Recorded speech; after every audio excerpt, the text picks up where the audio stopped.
Hello everyone, welcome back to my YouTube channel. Students, now we will do next question of material control.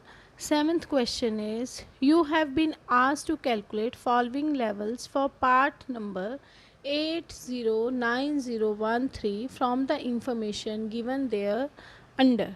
तो हमने calculate करना है इसमें reordering level, maximum level, minimum level, danger level and average stock level.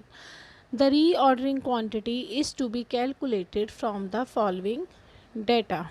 तो reordering quantity हमें given नहीं है जो कि मैक्सिमम लेवल को कैलकुलेट करने के लिए चाहिए, तो उसको हम फार्मूला अप्लाई करके EOQ वाला फार्मूला अप्लाई करके कैलकुलेट करेंगे। ये मैंने अपनी प्रीवियस वीडियो में भी आपको बताया था कि कैसे हमने रीऑर्डरिंग क्वांटिटी को कैलकुलेट करना है। मैं उस वीडियो का लिंक जो है आपको डिस्क्रिप्शन बॉक्स में डाल देती हूँ, तो आप वहाँ से वो दोबारा समझ सकते हो। Number 1, total cost of purchasing relating to the order is 20। तो जब हम एक ऑर्डर करते हैं तो हमें परचेज़ करने की कॉस्ट पड़ती है, ऑर्डर प्लेस करने की कॉस्ट पड़ती है ₹20। जो नंबर ऑफ़ यूनिट्स मैन्युफैक्चर्ड हुए ड्यूरिंग द ईयर, पूरे साल में, that was 5000। Purchase price per unit including transportation cost is ₹50 and annual cost of storage, जो एक यूनिट को स्टोर करने की एनुअल कॉस्ट है वो पड़ती है ₹5। अब लीड टाइम हमें गिवन है एवरेज 10 डेज़ और मैक्सिमम है 15 डेज़, मिनिमम है 6 डेज़। तो ये जो फ्रेश डिलीवरी आने में टाइम लगता है, मिनिमम 6 डेज़ लगते हैं, एवरेज हमें 10 दिन लगते हैं और मैक्सिमम 15 डेज़ लगते हैं। Maximum for emergency purchase is 4 days. Rate of consumption given है आपको average 15 units per day and maximum consumption जो है that is 20 units per day. तो इस इंफॉर्मेशन को ध्यान में रख के हमने कैलकुलेट करने हैं सारे levels.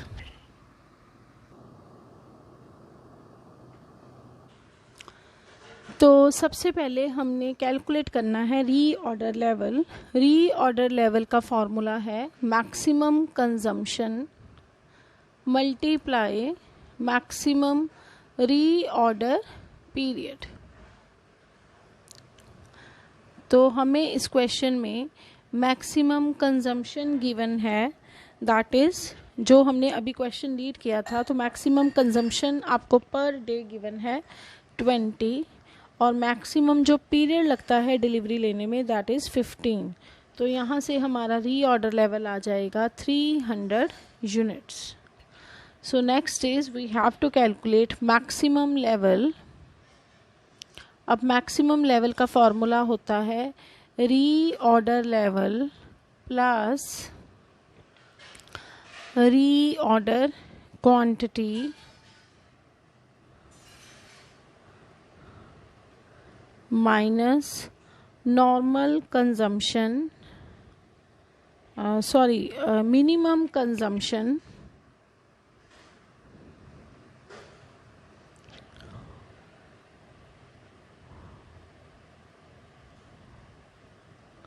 Multiply minimum reorder period.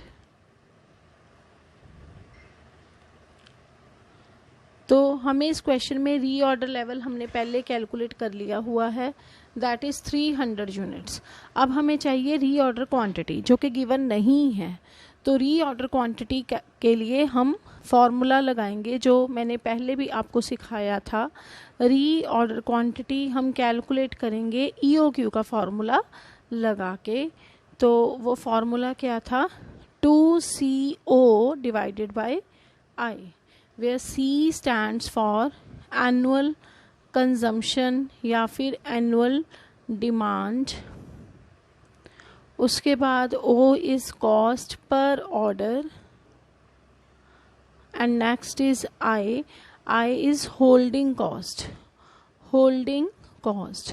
holding cost क्या है कि जो आपने स्टॉक है उसको संभाल के रखा उसको स्टोर करके रखा, तो जो भी आपके वेयर हाउस के चार्जेस पड़े, जो भी उस स्टॉक को प्रोटेक्ट करने की आपको कॉस्ट पड़ी, तो वो सारा होल्डिंग कॉस्ट में आ जाएगा। तो ये एक तरह की हमारी स्टोरेज कॉस्ट है, और ये कॉस्ट हमने हमेशा पर यूनिट लेनी है और पर एनम होनी चाहिए। तो अब हमारे क्वेश्चन के अकॉर्डिंग इसमें पुट करते हैं। जो सी है वो हमें गिवन है, ये क्वेश्चन में हमें गिवन था कि भी सेकंड पॉइंट में number of units purchased during the year that is 5000।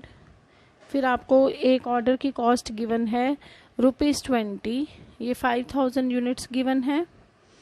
जो कॉस्ट पर ऑर्डर गिवन है वो फर्स्ट पॉइंट में ₹20 पर यूनिट है, और सॉरी पर ऑर्डर है।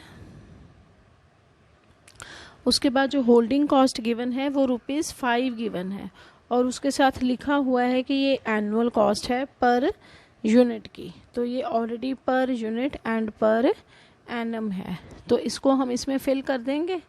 ये फिल करने के बाद हमारे पास EOQ that is reordering quantity आ जाएगी 200 यूनिट्स। तो अब हम मैक्सिमम लेवल के फार्मूला में पुट करते हैं रीऑर्डर लेवल जो हम पहले निकाल चुके हैं 300 यूनिट्स।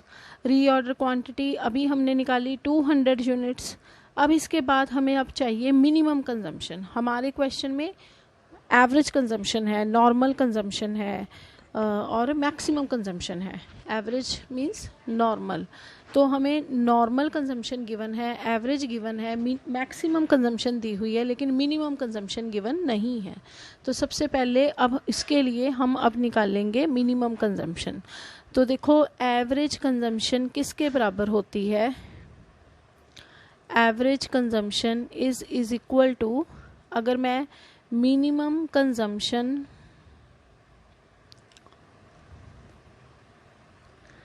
और मैक्सिमम कंजम्पशन की एवरेज ले लूँ तो वो मैक्सिमम कंजम्पशन को हम डिवाइडेड बाय 2 कर देंगे तो वो एवरेज कंजम्पशन आ जाएगी। अब एवरेज गिवन है consumption 15 units per day, minimum हमने निकालनी है और मैक्सिमम इज़ 20 डिवाइडेड बाय 2। सो यहाँ से अब हमारी निकल आएगी मिनिमम कंजम्पशन, वो आ जाएगी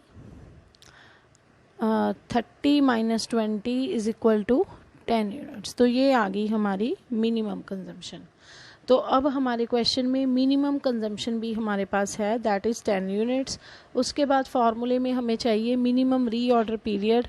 तो मिनिमम रीऑर्डर पीरियड आपको गिवन है 6 डेज। तो अब ये सारी चीज़ें फिल करके हम निकाल सकते हैं मैक्सिमम लेवल। मैक्सिमम लेवल जो रीऑर्डर लेवल है वो था 300 units, reorder quantity is 200 minus minimum consumption है 10 और मिनिमम पीरियड है 6। तो इसमें हम पुट करेंगे तो ये हमारे पास आ जाएगा मैक्सिमम लेवल 440 यूनिट्स।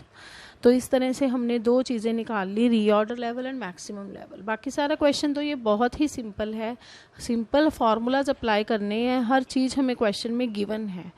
प्रॉब्लम थी मैक्सिमम लेवल में। मैक्सिमम लेवल के लिए हमें मिनिमम कंजम्पशन चाहिए थी जो गिवन नहीं थी, तो हमने एवरेज कंजम्पशन का फार्मूला लगा के वहाँ से मिनिमम कंजम्पशन फाइंड आउट कर ली। दूसरा हमें उसके लिए चाहिए रीऑर्डरिंग क्वांटिटी, तो वो भी EOQ का फार्मूला लगा के हम रीऑर्डरिंग क्वांटिटी भी कैलकुलेट कर लेंगे। Now next is minimum level. अब हमने कैलकुलेट करना है मिनिमम लेवल। तो मिनिमम लेवल का हमने फार्मूला क्या किया है, reorder level minus normal consumption multiplied by normal reorder period.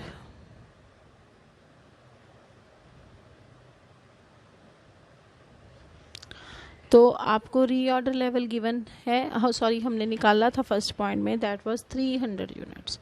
अब जो normal consumption means average consumption वो गिवन थी 15, और जो नॉर्मल पीरियड है, एवरेज पीरियड है, दैट इज़ 10। तो यहाँ से अब मेरा मिनिमम लेवल आ जाएगा 150 यूनिट्स। सो नेक्स्ट आ गया, अब हमने ये हमारा था थर्ड पॉइंट।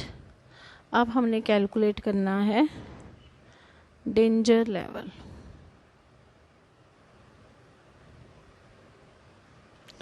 तो डेंजर लेवल का फॉर्मूला क्या है? Average consumption multiply maximum time, maximum जो भी टाइम लगता है, डेज लगते हैं फॉर एमरजेंसी परचेज।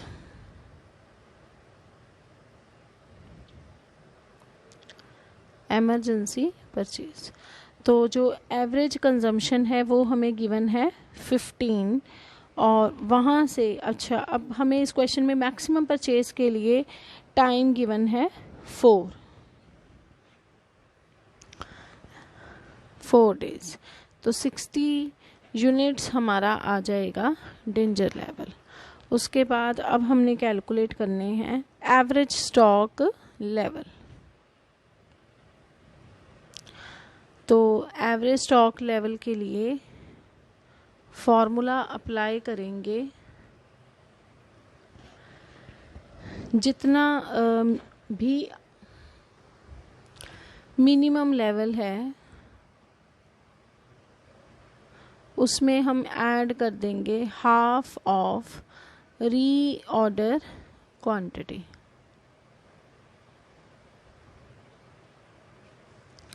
तो मिनिमम लेवल हमें इस क्वेश्चन में गिवन है 150, जिसमें हम अब ऐड करेंगे हाफ ऑफ रीऑर्डर क्वांटिटी।